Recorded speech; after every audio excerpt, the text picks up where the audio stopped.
I feel like there is a rule within fiction that is often forgotten. Potential without execution is worthless. You can have all the potential in the world, but if you can't construct something worthwhile out of it, you're just wasting everyone's time. There's also something else that doesn't get mentioned, and that it's actually not that hard to have a good idea.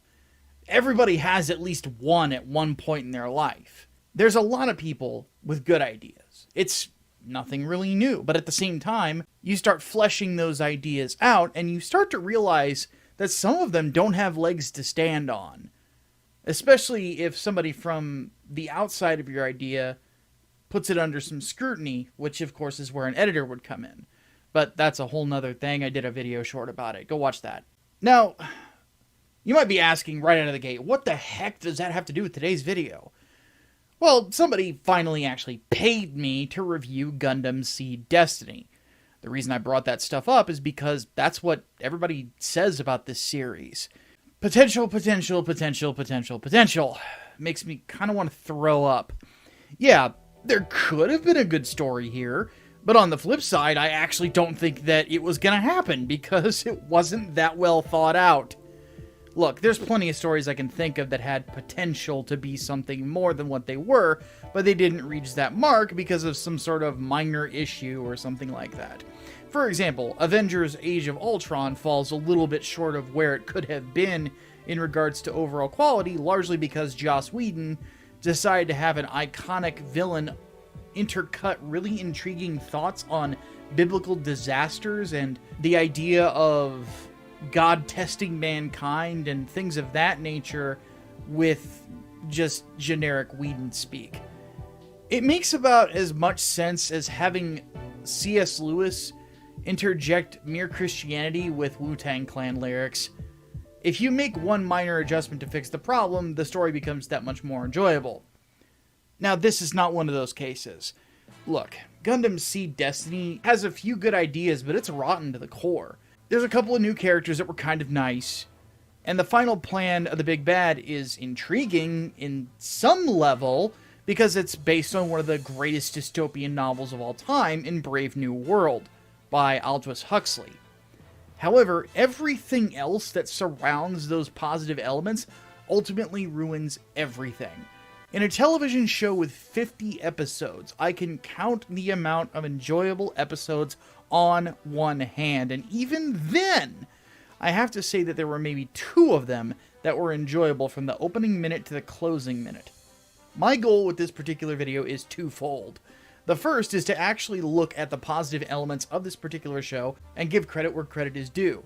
However, the second purpose of this video is to discourage people anytime that they think of watching this unless you want to laugh at something really fucking stupid. But on top of that, to debunk the idea that this show ever had true potential outside of a couple ideas that were so poorly executed that you wonder if the writer's room either had no editors in it or if it ran out of writers and decided to hire the janitors instead. So what we're going to do is we're going to start off with a positive note and then we're going to go to a negative note. From there, I think that this process is going to start to show you guys that the negatives outweigh the positives to a ridiculous degree. It's unbelievable how a show like this got approved in the first place when they could have animated something much more interesting, like, oh, I don't know, Gundam Crossbone. By the way, I am absolutely going to lay into Sunrise any single time something terrible or subpar is greenlit and Crossbone is not animated yet. Crossbone is amazing. Go read it. Let's get started. In fact, you know how we're going to do this? You ever seen Good Idea, Bad Idea from the Animaniacs? Let's do it. Good idea. Having some standout Gundam designs. If you ever looked at any of my Rate the Mecha series on this little channel of mine, you'll see that I'm very harsh about mecha designs in this particular Gundam universe. I tend to go back on whether or not I like the CE Timeline's mechs the least, or the Witch from Mercury's. Now, both of them have their problems, but I plan on griping about CE's in a bit, and maybe someday we'll do a Rate the Mech on Witch from Mercury. The thing is, you'll easily find me compliment some of the mecha designs in Gundam SEED Destiny, and that, to be honest, overall, the designs look considerably more interesting and more well thought out than SEED's designs did. Granted, that's because Gundam SEED Destiny brought on Kunio Okawara, who designed the mobile suits for the original Mobile Suit Gundam, to work on this. His much more balanced take on design really shows through here. He doesn't tend to overcomplicate things unless someone is basically telling him to overcomplicate things. I mean, let's compare the Sword Strike from SEED to the Sword Impulse. The color balance is much better on the Impulse. The head design of the MS is better. The chest design is better. The V-fin looks cooler, etc. It's just a much better looking mobile suit. It's sleeker, it's just studly looking in comparison. Now, let's compare the Zaku Warrior to the Jin, considering both mobile suits are similar ideas. Everything is so much smoother and easier on the eyes on the Zaku Warrior. It doesn't come across as over-designed. It has just the right amount of parts for you to get an idea of what the thing does. Heck, some mobile suits in this show are just flat out better than their predecessors in overall design. The Savior Gundam is a lot better than the Aegis or the Justice, though I'm still confused why it has a fucking Wii on its head. Athrun Zala must really be a big fan of Kirby Air Ride. Anyway, the Legend Gundam is leaps and bounds better looking than its predecessor, the Providence. Then we have the Abyss Gundam, which kind of looks like if the Mermaid Gundam from G Gundam had a much more awesome cousin. And I already mentioned the Sword Impulse looking pretty good too, alongside the Destiny Gundam, alongside one little color theory issue. The problem is that even though there are some positives to the mecha design in this show, and that on the whole it is better than the original SEED, there are still some major issues here too. Which leads us to this. Bad idea. Having most of your designs suck ass. Because holy fucking shit, are there some stupid looking mobile suits in this goddamn show. Now, before I talk about any specific design issues, we need to talk about color theory and color clashes. I don't know why this happens, but whoever is overseeing the color choices for some of the Gundams in this show must have been fucking colorblind. I mean, look at the Blast Impulse Gundam here. There are color clashes fucking everywhere, with the blues and the greens just being offensive to the eyes. The shades don't make any sense in tandem with one another, and they honestly beg for some sort of balance, and it's just not coming. Why not just do blue or just do green for fuck's sake? Then we have Neo Roanoke's Windom. Who the fuck thought that pink and green and black was going to be a good combination in any sense of the fucking term? It's like somebody melted down a Barbie playhouse and turned it into a mobile suit. Now, even though I complimented the Destiny Gundam, the green rifle on its back is just fucking ugly looking and doesn't fit in with the color palette of the rest of the suit. It almost looks like somebody built the Destiny Gundam in Gunpla and then just decided to strap a gun on its back, but forgot to repaint the fucking thing. If you just change the color to gray or black, suddenly it looks 20 times better. Whoever made these coloring decisions just wasn't thinking straight. In fact, let's talk about another problem with the color choices in this show. It doesn't indicate anything. This is an aggravating element because one thing that Gundam shows in the past have done well is use color coding to give you an idea of what machines are part of what military, or give them an overall design aesthetic. In this show, you don't have that, and I don't understand why. When I look specifically at the Sword Impulse, I think to myself that this color palette of red, black, yellow, and white would have been perfect to differentiate the Zaft Gundams and Zaft mobile suits from the other mobile suits of other armies. In fact, you'll see a lot of Zaft mobile suits use red, white, black, and yellow. Why not just roll with that? I mean, you look at the Sword Impulse and then you look at the Savior Gundam. They follow very similar color aesthetics. This way, you would have an idea that the more colorful mobile suits that are also Gundams are the opposing armies. Gundam Wing used a similar design philosophy, with the normal Gundams that you saw and the Gundam Epion in comparison, or even the Tallgeese, where the normal Gundams that were piloted by our heroes were primarily white-colored and had a similar template in regards to color placement to the original Gundam. Whereas if you look at the Epion, it is mostly red, given that it's piloted by the Char clone. Nothing like that here. Another good example about how this has been used in the past was in Zeta Gundam, where you have the color differentiation between the Titans Gundam Mark II and then what it looked like when it was captured by the AUG. A little bit goes a long way to help people to understand immediately when it comes to your visuals who belongs to what team. If you were to just see the fight between the Destiny and the Strike Freedom, do you really know who belongs to what army just by looking at the mobile suits? No, they have the exact same fucking color palette. For all you know, it's just two random guys in a fucking space bar fight. As such, you get battles where, honestly, it feels like everybody just blends together.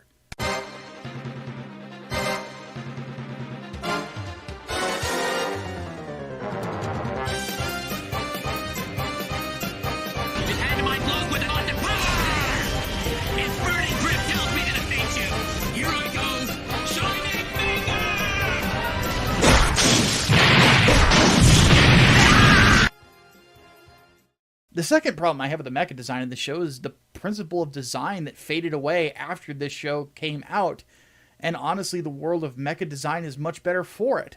That principle is called strap a jet to its back. It's fucking stupid. It's an idea that was ripped off wholesale from another anime called Metal Armor Dragonar.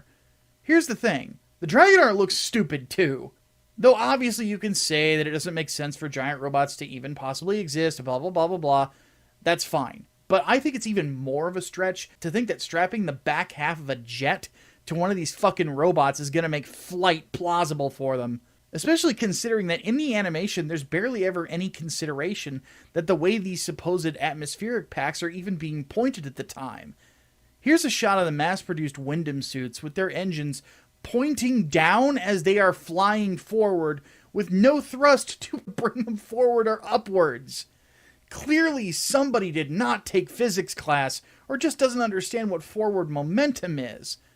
What's also aggravating about this is that there are so many mobile suits that have the same Wave Rider functionality in this show that the Zeta Gundam had in its own show. So at that point, these goofy-looking atmospheric packs just come across as being pointless on top of gaudy-looking when you could have just fit in a fucking Wave Rider form. The only mobile suit that kind of makes it work is the Infinite Justice, and that's only because its backpack will actually move depending on where and how it's flying and how it's moving around. And even then, this is another suit with a weird color clash, where the main body of the suit is considerably more light in color than its backpack, which turns it into a fucking eyesore. Well, that and, the Nintendo Wii on its fucking head. Granted, now the backpack can detach and you can ride the mobile suit on top of it. So you can actually be Kirby Air Ride. Then you have a plethora of suits that honestly feel absolutely uninspired or pointless. Why is there a Gundam that can turn into a Zoid? During the entire course of the show, every single time we see this thing, it's absolutely fucking pointless. It doesn't even make sense in the fights when it's obviously supposed to be there for style. It's just dumb. In the original show, the rip-off Zoids were meant specifically for desert combat. Even though that doesn't make any fucking sense either, because you can't just magically make a mobile suit lighter, but they did that because Seed was fucking retarded. And anyway, here it's just done for cool factor. But the problem is that, I'm gonna be honest, Gundams are cooler than Zoids. I imagine there are Zoid fans getting very angry in the comments. I don't care, you're wrong. Gundams are cooler, get over it. Zoid forms are stupid. You don't need a Gundam to turn into a Zoid, it doesn't actually do anything. It's like putting a hat on a hat. It's why it's also stupid for there to be a mobile suit. Keep in mind, mobile suits are made specifically for space combat.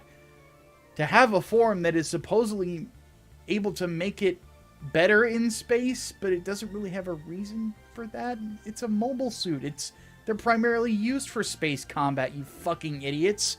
Anyway, once again, you're putting a hat on a hat, or you're just trying to make something look like something else just as a quote-unquote homage or something, but you can't make it make sense within the context. Then you also have a mobile suit that has spider legs, because reasons. Spiders! Punch him! And you also got two different mobile suits that are just ripping off the Big Zam in one form or another. What you're left with is overall mobile suit design that feels uninspired and ultimately just ugly to look at. I have obviously complimented some designs, and I can understand why mobile suits like the Strike Freedom and the Sword Impulse are so well liked. At the same time, there are more problems here than positive notes. Good idea. Making a new protagonist that gives a fresh perspective. Last time around, we followed the crew of the Archangel, who at the time were serving the Earth Sphere military until they broke away from it, in which case they went neutral and then became the most sanctimonious group in Gundam history. Now, this time around, we are actually following the Zaft military primarily, but we also have a new protagonist, named Shin Asuka. At the start of the show, I can understand why they are using this particular character as opposed to primarily focusing on protagonists from the previous series. There's a really cool setup where the battle from Orb ended with civilian casualties of Shin's family. They even allude to the idea that it might have been Kira Yamato just blasting beams everywhere that got this character's family killed. That's an interesting wrinkle in my opinion. And I really think it's an interesting twist that would make you look at the actions of the protagonist from the previous series in a different light and set up a tragedy that's going to define a character and how he moves forward. Despite what the brain-dead writers of the most recent Spider-Verse film were trying to tell people, one of the most, if not the most, defining trait of a person's character is how you react to tragedy and loss. And yes, there will be a more in-depth discussion on the Spider-Verse thing in the future.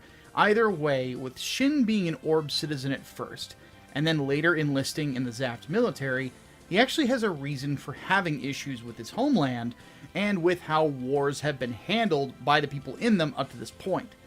You also see that anger comes out when it comes to Orb's current leadership and how they conduct themselves, which, to be honest with you, with the way they're written, I can understand why he's so pissed off. More on that later, though. As the whole series goes on, Shin becomes what I think is a pretty solid anti-hero for most of the story, though he very much embodies the angst of teenage protagonists that you normally saw in anime around this time frame. The thing is, he's not as lame of a character as someone like Sasuke Uchiha or that ilk. He comes across like a combat pilot savant instead of, the author's favorite character, so he just gets all the gifts and is basically a Gary Stu. The thing about Shin is he's got obvious flaws. He's not that great with people and social situations. He's incredibly naive, has a hard time seeing the big picture, and he has a hair-trigger temper. All of those are pretty big flaws that honestly get him in trouble, have him make tragic mistakes, and make some decisions that, are kind of horrifying in some ways. But the fact that he is allowed to do this makes him a lot more interesting than anybody else in this damn show. I'd actually compare him in a sense to Pietro Maximoff, aka Quicksilver, in the MCU.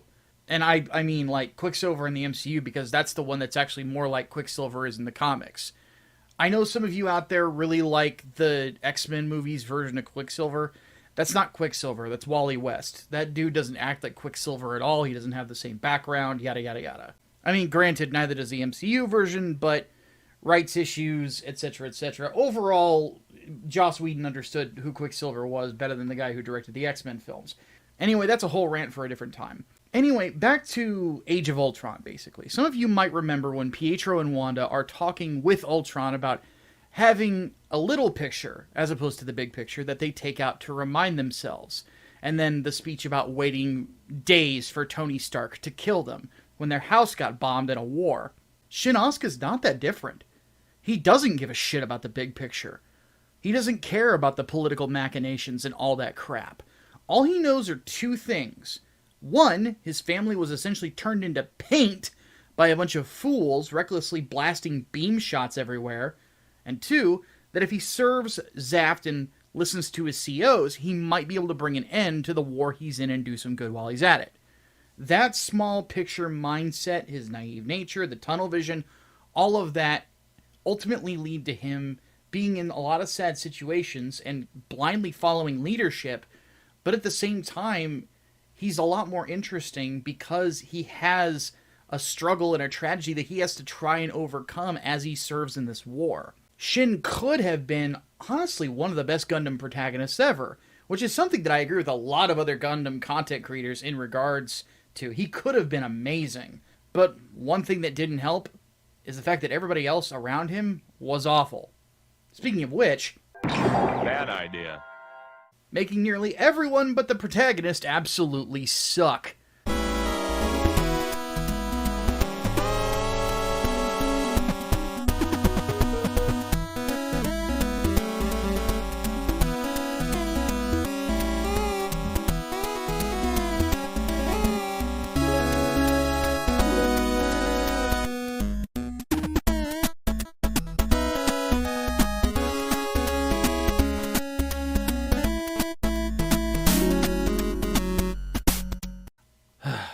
I can count the number of characters in Gundam SEED's universe that I like on one hand. Usually, if that's the case with a show, there's a problem with characterization. The funny thing is that SEED Destiny actually takes some characters that I was either neutral on or liked from the first show and absolutely ruins them. Or just makes them really dull. Let me get one of the non-spoiler gripes that I have out of the way before we talk about any sort of spoiler specifics, in which case we will have one of our act guys warn you all when that happens. One of the biggest problems that this show has is the absolute inconsistency and brainless behavior of so many of its characters. On a consistent basis, characters within the show will do something incredibly stupid or half thought out that the show itself and its writers honestly expect for you to cheer like some sort of seal at a circus. In reality, this is just a show with a very poorly thought out plot. As such, characterization from everybody suffers very badly because everything either seems contrived, people just get magic plot device powers, or characters that were once capable individuals end up looking like complete and total, well, worthless doormats, or just blend in with the furniture. One thing I should preface the rest of my rant here with is that there are actually a couple characters in this show that people don't like that I actually did like. For example, I actually liked Mir Campbell, though not her dancing, because look at that, that's atrocious. But the thing is about Mir is she seemed like a girl who was just a really big fan of Ruckus Klein, who thought that she could help out her homeland by playing a role. She was genuinely wanting to do the right thing. Did she know everything that was going on behind the scenes with her own government? Of course not. She's a propaganda tool. But she genuinely believes by doing what she's doing, she can actually make the situation better for the people of Zaft, and she's not wrong in some cases. In fact, in a lot of cases, you actually see that her doing what she's doing averts riots, and what could have ended up being needless death. So you can kind of understand why she is there, and you can't really hold anything against her. You know, it's not her fault that the leader of the government has some shady goings on, you know? The funny thing is that, okay, spoilers, Act Guy's Corner now, this show actually thought that you wouldn't come to the same conclusion for some reason. I don't know why. So, when the character actually bites the dust, they spent an entire recap episode essentially telling you what you probably already figured out on your own. Though one thing that is funny is there's actually one episode of this show where suddenly Mir Campbell, who has actually been just a sweet girl and really nice, suddenly goes full tilt diva for an episode and then never acts that way again. Why? Because the writing in this show fucking sucks. Anyway, Act Guys, out. I also really like the captain of the Minerva. Well, up until the end. But it's mostly because she seemed like a commanding officer who had a really good head on her shoulders and was honestly just trying to do the right thing as best she could. I felt the same way about the Hawk sisters. So, it's not like the whole cast is god-awful, but just about everybody who isn't part of Zaft is fucking terrible. And even then, there's a couple characters within Zaft that are just very poorly thought out or don't have a personality until most of the way through the show. And then on top of that, some of these characters that I've actually mentioned that I like, one of them gets absolutely ruined in the very last episode, and her actions completely turn me off to her, you know, and I could honestly never watch this show again because of it. Okay, Act Guys, come back for a second. I need you for something, and then we're gonna get to other stuff. The first problem that I have is the character of Ray Zaburl. The thing about Ray here is that it turns out he's a clone of Rala Crusade from the previous show. So, oh goody, You made a clone of the worst Shar-Aznable clone ever. So the poor guy was doomed from the start. The thing is, Rey doesn't really develop her personality until around episode 30-ish, or maybe a little before that, because they actually show he's actually got a pretty keen strategic mind out of nowhere, because it honestly could have come in handy way before this, but yeah, fuck consistency, I guess. But the thing is that the personality that he develops is just that he's a dick. That's it. There's nothing else to say about him beyond that. It's a shame, too, because they did have the opportunity to have an interesting Shar-Aznable clone in this universe, and they could have made him really relatable and things along those lines and really likable. They had the chance to do it. They had the time to do it, but they just decided not to. The only thing that's really interesting about him is the mobile suit that he pilots at the end of the show, which is one of the few mobile suits that are really good looking in this show. Speaking of bad Shar-Aznable clones, they made Mula Flaga into one. Yeah, this is another one of those characters from the original show that I liked that they absolutely fucking ruined. He is the character of Neo Roanoke, which you can honestly easily figure out because they cast the exact same voice actor in both English and Japanese to play him, and he does the exact same voice down to the tone and cadence from the first show. I mean, for fuck's sake, in Japanese, you listen to the guy talk, that guy sounds like Dio Brando. I wonder if he's Mula Flaga. What the fuck, people? Come on! I guess you're really not Moo. You're not him, are you? I guess you're Moo. Not to mention, what makes this more insulting is you saw this guy get blown up! Except apparently you didn't, because for some reason, apparently this show expects you to not only have watched the original terrible Gundam SEED, but also the theatrical versions that made it a little bit more ambiguous on whether or not Moo was still alive. As the character of Neo Roanoke, hey, guess what his only character trait is? If you guessed Dick, you are correct. That's it. After a while, he remembers he was one of the few good characters in the previous series, and then for the last few episodes we get Mula Flaga doing Mula Flaga things. Which, I guess that's kind of a positive. The last episodes are really bad, so it's hard to really, find much positive in it. But anyway, we have more bastardization of previous characters, folks. For example, Maru Ramius, probably my favorite character from Gundam SEED, and is way too fucking good of a character for this universe, is basically just here to cry over Moo and look good in jeans, a t-shirt, and a hat. Hey, fuck you, I like the tomboy look, leave me alone. Anyway, Athrun Zala's back, and he genuinely might be the most inconsistent character in the show. Now, note that I said inconsistent, as opposed to nothing they do makes sense, because there's a few characters with that distinction, and oh boy, are we gonna get to them. Anyway, Athrun's a fucking oddball in this show. Now, from the jump, you're supposed to see him as sort of a parallel to Quattro Bagina in Mobile Suit Zeta Gundam. The whole role is to be the mentor to our new protagonist, Shin Asuka, and in some cases, as a character, he's actually written pretty well in that role. Like many others, he takes note of Shin being an incredibly gifted pilot, but realizes that the kid's got a lot of raw passion, but he doesn't have a direction for it. Just that the kid wants power so he can kick the crap out of his enemies. So, Athrun actually gives probably his best character moment in the entire franchise when he gives the kid a speech that basically outlines two things. The first is that Shin is in need of a direction, so if he follows Athrun's lead, Athrun is going to make sure he leads him to becoming a great pilot. The second thing is that power without purpose will make you into a monster, which, by the way, is a great philosophical thought process in regards to gaining power. It's essentially the opposite of many of the things that you hear from Will to Power by Nietzsche or the 40 Laws of Power. Things that are opposite to that. Basically the idea of power is not supposed to be what your end goal is, but rather you want to gain it so you can do something with it. Because power by itself can be an evil thing and turn you into a monster. By the way, like I said, I'm going to repeat it. That speech is fucking great. Probably one of the few moments of this series that I remember very, very positively.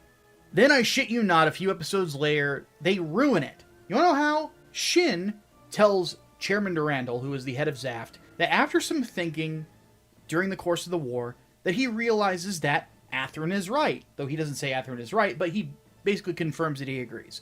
Is that he desires power and skill. He wants to get better at what he does so he can defend the people he cares about. Because he lost people he cared about. It's honestly a really cool character building moment where you get the feeling that Shin Asuka is not going to become a monster. He's going to endeavor to be a good man. And after hearing, honestly, something that's really heartwarming, I shit you not, Athrun looks pissed at him. Why? What the fuck are you mad at him about? You just gave him a speech about this exact same thing, and it looks like the lesson clicked and you're ass mad? This isn't the only time he's like this either. There are points where one episode, he'll be on the same page as the rest of the Minerva's crew, which, by the way, is crewed by good people. Not all of them are good characters, but morally speaking, they're pretty righteous and non-war crime doing people. They're just there to do their job as a part of a military. But the thing is, one minute he's on the same page, right? And then the next minute, he's angry about what's going on with no rhyme or reason for why he's angry or frustrated. One minute, everything Athrun is saying is 100% reasonable. Then the next minute, he'll be contradicting himself with his own actions and reactions. Now, the reason for that ties into Kira Yamato, but he gets his own section. We're not there yet. First, and I know that this is still going on, but bear with me here, we actually need to talk about Kira's sister, Kigali Yula Atha. Or, as we find out in this show, she has secretly changed her name and occupation to Doormat. Anybody else remember when Kigali was this hard-nosed tomboy who didn't take shit from people and was willing to throw down to defend people's freedoms and rights and such? Yeah, that's all fucking gone. Instead, a lot of the stuff that comes out of the mouth of this walking blonde doormat comes across like a completely different character. The character went from being somebody who would be willing to pick up a gun to help someone to acting like somebody that would lecture you for owning a gun while you're living in a high-crime area. There's a couple of points where she tries to lecture the Zaft people and their chairman that weaponry isn't needed, when the war that Zaft has to wage at points has an opposing side that is a bunch of people who act like Hitler. Seriously, like, there are people on Earth, there is the entire group of Blue Cosmos, which is pulling the strings behind the entire conflict. They are basically Nazis.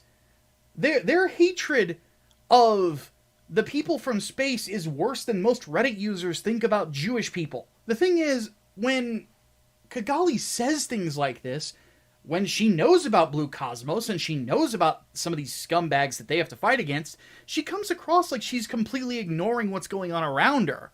Why is she this dumb all of a sudden? Because the plot needs it to be, because this whole plot is contrived as fuck. Goodness. And I'm not done.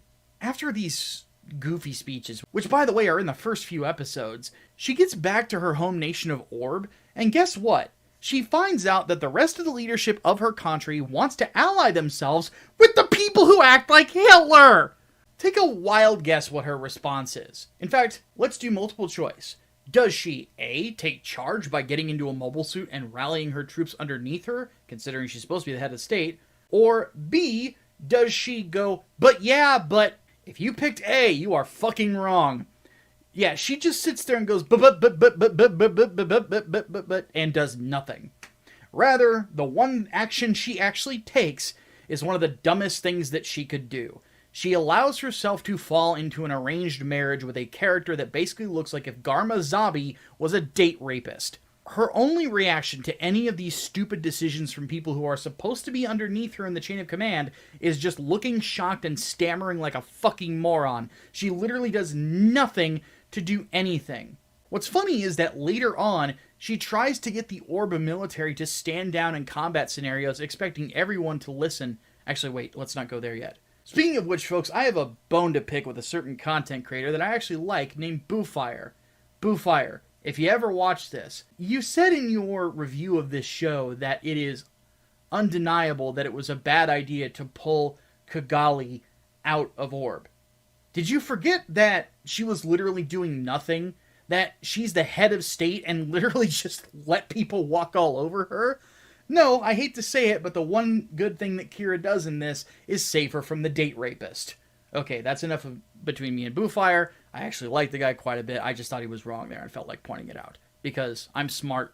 Anyway, the funny thing about all of this is that later on, after her brother gets her out of there, she attempts to get the Orb military to stand down in combat scenarios, expecting everyone to just listen to what she says, even though nobody has listened to a fucking word that she says up to this point. So when date rape Garma, who is the head of their fleet now and their head of state, argues that they don't really know whether or not it's her in the Strike Rouge because they actually haven't seen her face. He's actually pointing out how stupid the writers are being by essentially making this character not physically show herself to her own forces, who likely wouldn't open fire on her right from the get-go because they were all shocked that the Strike Rouge was there. She could have landed on the command ship and opened the cockpit to show herself to the people in front of her and said, "Stand down," and what are you going to do at that point? Where's Date Rape Garma's argument there? Or, not only does the Archangel have the ability to use video communication with mobile suits, each mobile suit has that ability as well. So she literally didn't do the one thing that would have shown that she doesn't want this fight to happen in a certain scenario. And the funny thing about this is she fucks it up twice. It doesn't work the first time, so she tries it again. What's the definition of insanity, people? Good lord. Well, this isn't really the definition of insanity because this character's not real. It is the definition of bad writing, though. I did a video a while back about Iron-Blooded Orphans and the concept of the idiot plot. An idiot plot done well isn't quite the trope of an idiot plot, but rather what it is it establishes the unintelligence of a character early on as a character flaw that could lend to a more complicated situation at a different time, essentially allowing character flaws that have been established to help move the plot in certain ways because of how that character is going to react to specific situations. Now, the idiot plot trope, which is basically a negative, comes around from whenever an otherwise competent character suddenly becomes dumb as a box of rocks, so that the writer has an excuse to continue a conflict or a plot in a certain direction without having to actually think things through and actually be good at their fucking job. This sort of thing confirms to me that there really must have been very little to no editorial on this show or the previous one, because a good editor would notice these problems and shoot them down immediately, especially considering later on we see video messages being sent from other vehicles, meaning that Kigali could have shown up the first time she tried the stupid bullshit, could have stayed on the Archangel and just did a fucking video call and said, "Hey, everybody, stop trying to kill each other. Orb people, go home." And what's their counter-argument going to be at that point? Good lord. Okay, I can't keep doing this good idea, bad idea stuff anymore. It's time to just pull this garbage apart. Starting with Kira Jesus Yamato. But first, a word from our sponsors. And this video's sponsor is Grindstone Arts. Yeah, it might be a little bit cheap for me to sponsor my own video, but at the end of the day, I have to say that I'm very proud of the things that my company is going to be able to provide for you guys in the coming years. So if you have not already, pre-orders are up for certain books that you are seeing, on top of mailing lists that are open as well if you want to be notified when more campaigns go live. Not to mention, it also goes without saying that we've got a great lineup of titles, a great lineup of creators, and we're looking forward to serving you in the future. So, if you like what you're seeing or you're interested in what you're seeing, don't forget to back our books, sign up for mailing lists, and also follow us on social media for all of the updates. Now, back to the video. Now for our next section. Kira Yamato, also known as Gary Stu, also known as Jesus of Nazareth. I actually wanted to devote this next section to every person in the comments of my first video on Gundam SEED that tried their best to defend this character. Look, you gave it a solid effort, but you didn't really get there. I'll be honest, most of you just gave me a good laugh, because A, nobody really seems to remember how fucking easy this character got it, especially in comparison to other Gundam protagonists, to the point where he was getting free pussy and had ridiculous plot armor, and on top of that, the second problem is that you're forgetting that there's literally a section of the story where he gets branded as the ultimate coordinator, which is the story not only telling you that he's a Gary Stu, but they're being absolutely shameless about it. The fact of the matter is that this character isn't meant to be a character. He's meant to be a representation of the beliefs of Mitsuo Fukuda and his wife Chiaki Morisawa, who created the timeline. And that's why when you compare him to other Gundam protagonists, who have had the following happen to them. They've suffered from abuse at the hands of the very crew they're protecting. They've had their mother die, murdered no less, in front of their eyes. They've had siblings and people that are like siblings to them get murdered in front of their eyes. They are forced into a life of violence and guerrilla warfare at the age of 14. or they've had to fight in a violent tournament just to free what little family they have left. When you compare all of that, Kira Yamato got it fucking easy. This character being a Gary Stu isn't up for debate. There's no argument against it from what I've seen, at least not a compelling one. He just is. It's really not up for debate that he's treated like Jesus either. He literally got blown up, died, and then was resurrected 3 days later. No, I don't care that Seed Destiny has a section to explain it. If I don't accept it happened in the books as an excuse for bad writing in Halo or Gears of War, both of which are franchises I actually enjoy, then I'm sure as shit not going to accept it for a Gundam timeline that I absolutely despise. The problem with him being Jesus is that the creators of this show have accepted him as their Lord and Savior, and Jesus Yamato is unable to commit any sins whatsoever. This is what leads us ultimately to the biggest problem with Gundam SEED Destiny as a show. The worldview of Kira Yamato, and by extension Ruckus Klein, who acts like a plot device in this show, takes priority over all other ideas. Anyone who opposes their ideas is evil, and is treated like they're the bad guys, even if most of what that person does is good or sensible. On top of that, Athrun Zala not adhering to Kira's worldview is the reason that he's as inconsistent as he is, because for some reason he feels like he has to adhere to that worldview even when it doesn't make any fucking sense, or even when he calls it out for making no fucking sense. So what is that worldview? Well, Kigali is crying, and that's bad, and all fighting is meaningless.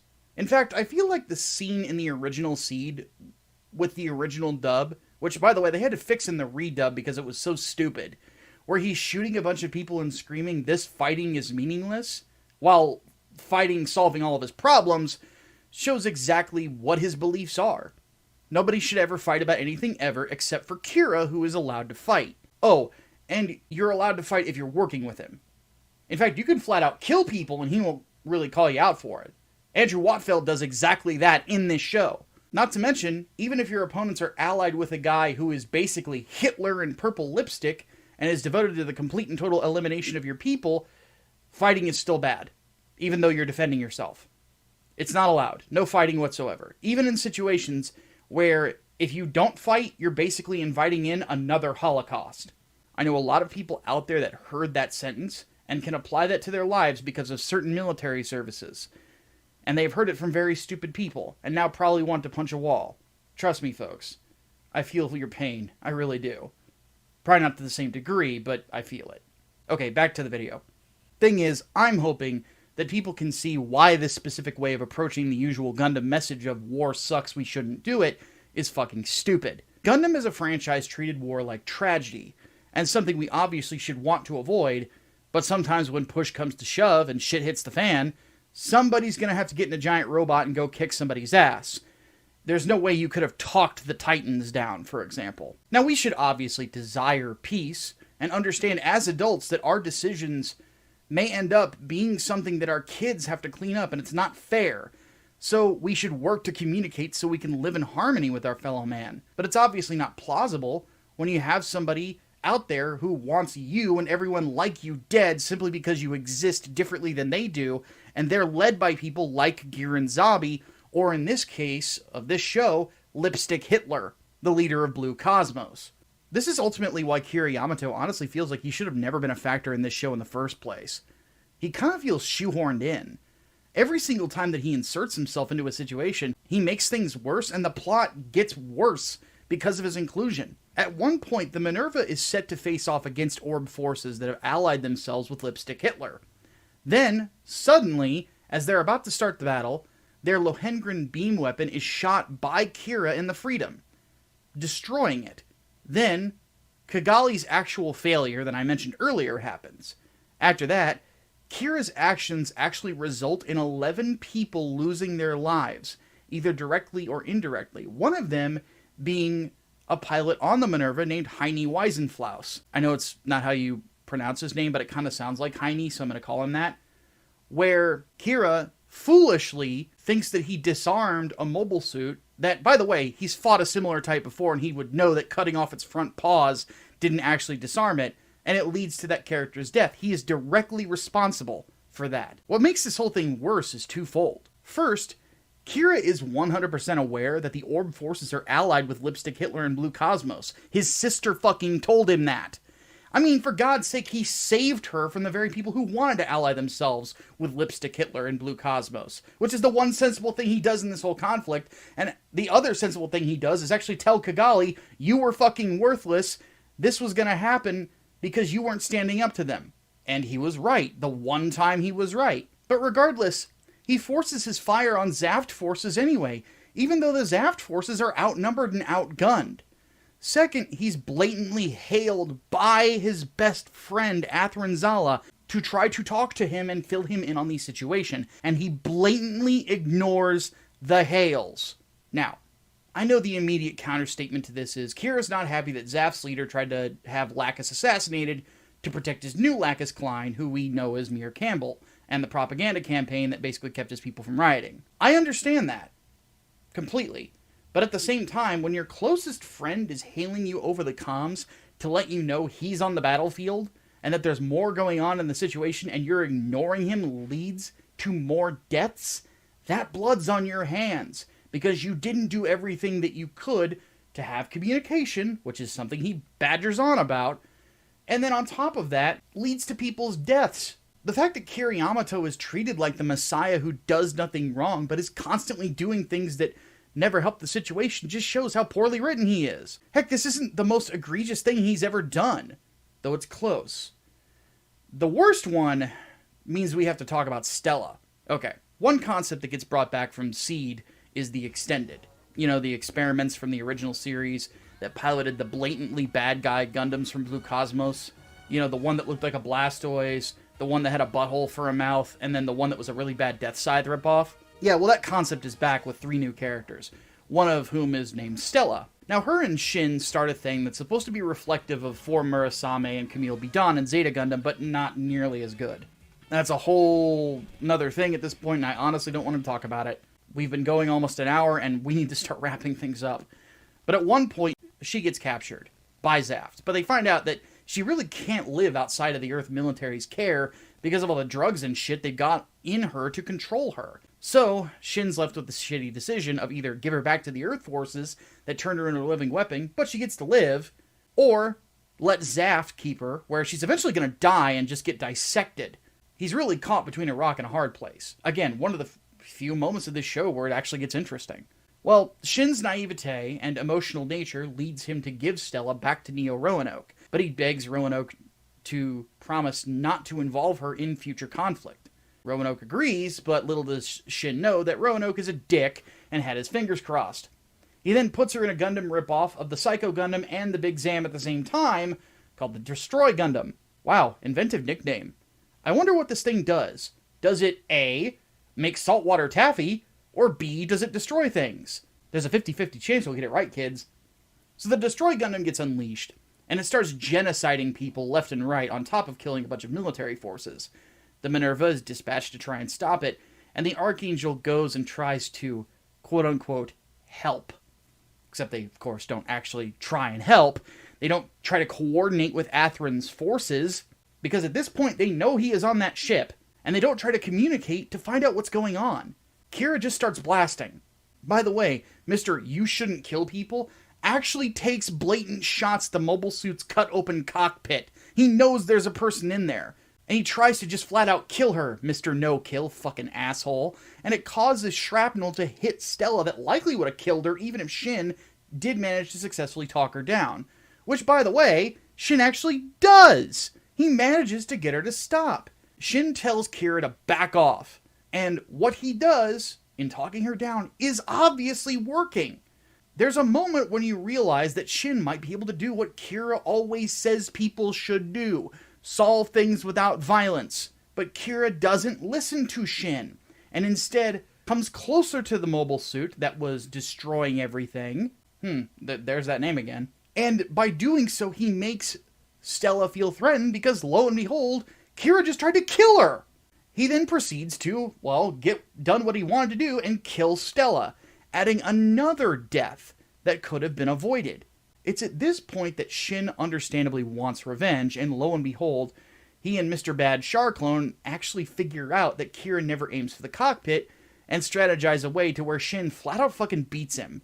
To be honest, if this was a well-written series, they would finally acknowledge what Athrun flat out fucking told Kira the last time they spoke, and what anyone watching can see. How Kira is handling situations isn't just irresponsible, it's immoral, and he's getting people killed. But they don't do that, because Kira Yamato isn't allowed to be wrong. This is the problem with self-insert Gary Stu characters, folks. And by the way, we still have this problem in this day and age with writers, and they haven't learned their lessons about why this is a problem. You cannot have a character that is constantly morally correct simply because they exist. It makes for dull and contrived stories because your whole story has to bend around the whim of one character instead of simply just telling a straightforward story. From here on, even more stupidity goes down when Chairman Durandal basically doxes the entirety of Blue Cosmos' parent organization, telling all of Earth that all the bullshit that has gone on is these guys' fault, because guess what? It is. Here's the thing. This is the beginning of the end of the organization that is basically just the Nazis, because they're not well-written villains, and Kira's crew on the Archangel, who by the way have fought Blue Cosmos before and knows what they're about, act like Durandal doing this is a bad thing. He's not all bad. Hitler just needs someone to believe in him. You'd think that Durandal's speech about this group pulling the strings and causing the wars went like this. The jury will now go off and deliberate on... Guilty! That nigga is guilty! Settle down. You have to go deliberate. I don't need to deliberate. Hang that nigga now. I got the rope right here.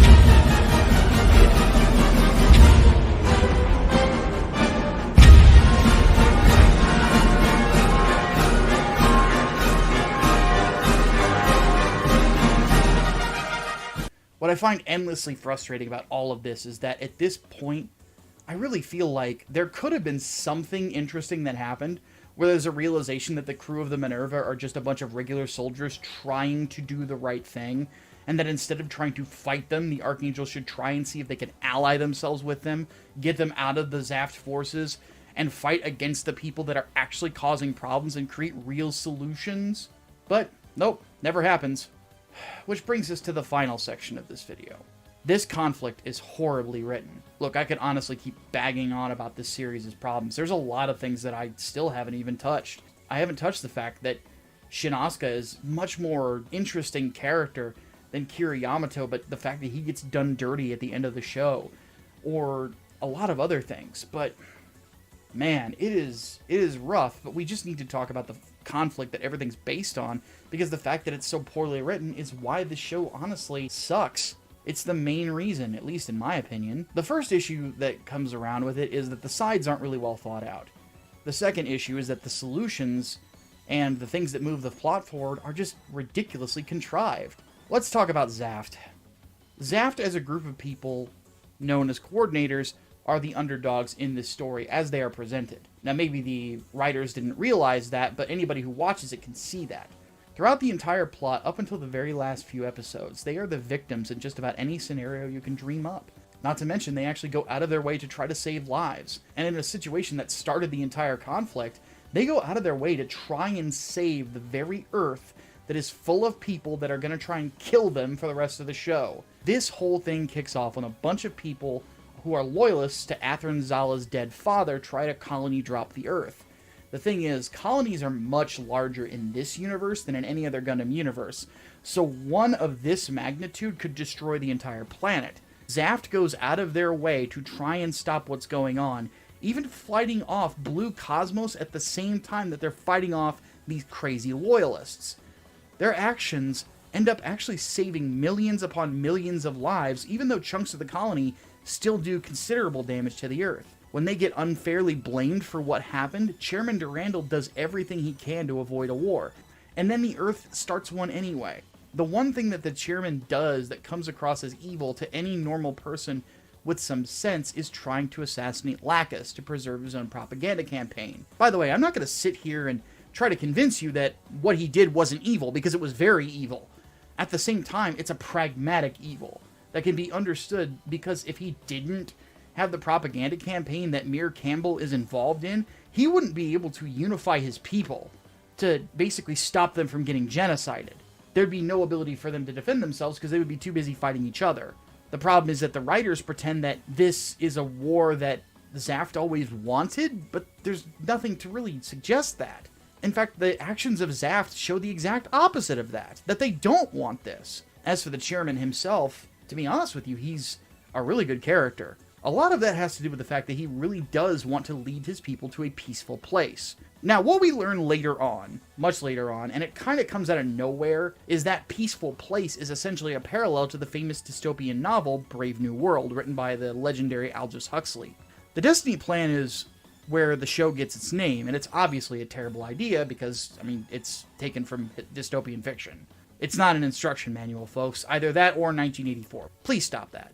Still, the fact that it has an appeal to some people, since it would create a world without war, adds some necessary and interesting complication, because there are people out there who have been fighting this war, like Shin and like others, who can see why this would work, or at least why they would think that it would work. It really wouldn't, but you can kind of understand where they're coming from. It adds necessary and interesting complication, but at the same time, up to that point, it's not like the chairman's been made out to be some sort of mustache-twirlingly evil guy. The only way that you would think that he's a completely and totally evil person is if you have the exact same worldview that Kira Yamato does, which most people on planet Earth fucking don't.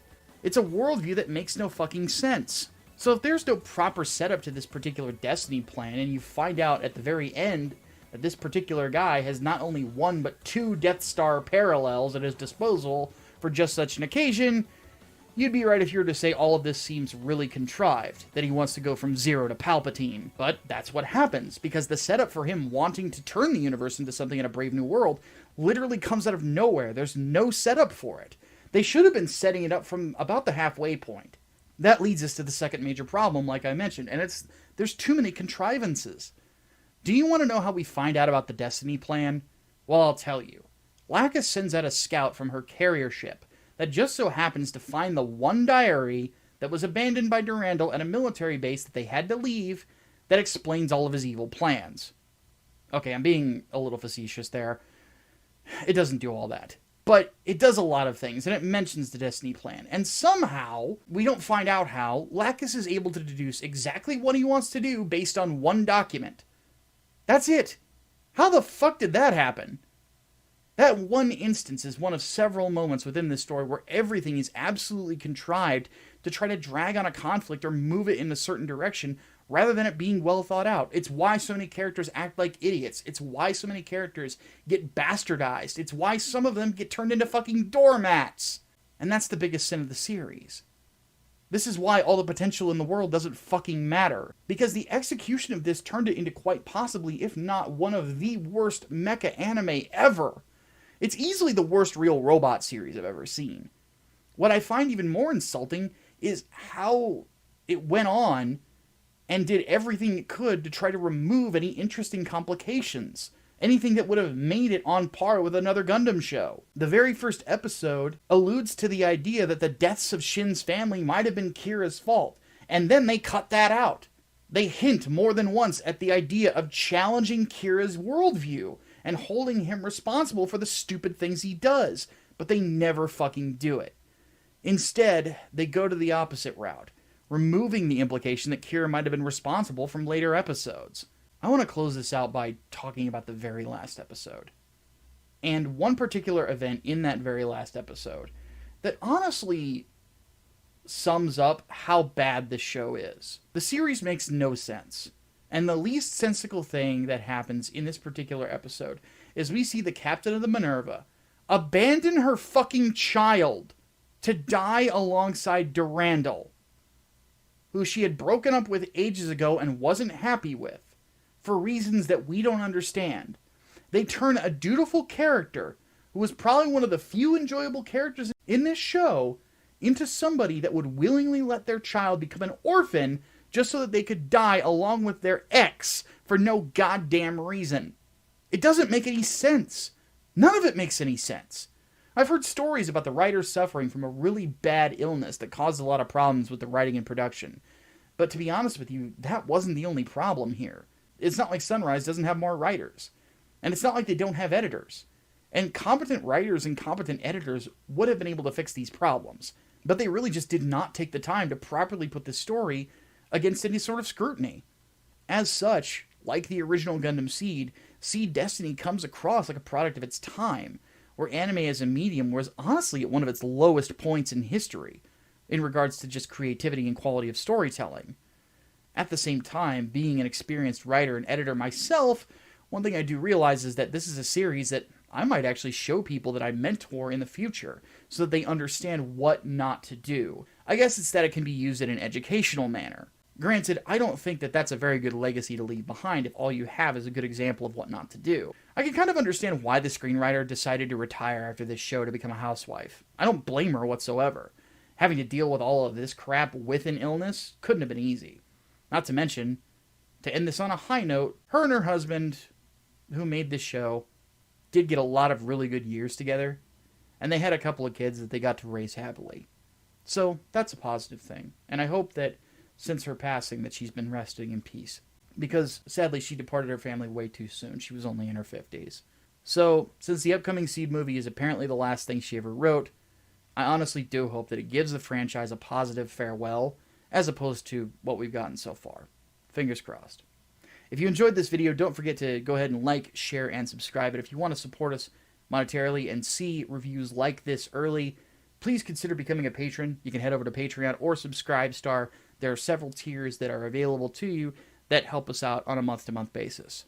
With all that said, thank you all so much for watching this stupidly long video. My name is Micah Curtis, your favorite vanilla gorilla. Have yourselves a great rest of your day.